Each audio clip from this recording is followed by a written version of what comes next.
ইলাল ইবিলি কাইফা খুলিকাত, উটকে কিভাবে আমি তৈরি করলাম এটা একটু দেখতে পারে না ওরা? আরে উটের দিকে তাকালেই তো ওরা উটের মালিক আমি আল্লাহরে খুঁজে পাবে। উটের কথা আল্লাহ কেন বললেন?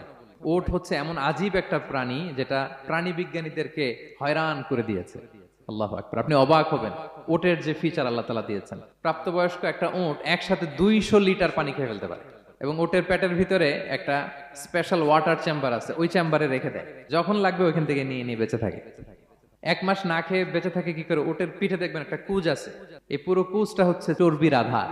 ওটের যখন খাবার থাকে না মরুভূমিতে, মাসের পর মাস যখন চলে, ওই চর্বি থেকে এনার্জি নিয়ে সে মরুভূমিতে চলে, সে না খেয়েও বাঁচতে পারে। আমাদের চোখের মধ্যে যেমনি একটা পাপড়ি, এরকম এক পাপড়ি দিয়ে উটকে আল্লাহ বানায় নাই, ডবল লেয়ারের পাপড়ি দিয়েছে। কারণ মরুভূমির মধ্যে চলতে পথে লু হাওয়া থাকবে, মরুভূমির সাইমুম, বালুর ঝড়, এই ঝড় মোকাবেলার জন্য, লু হাওয়া মোকাবেলার জন্য ডবল লেয়ারের চোখের পর্দা।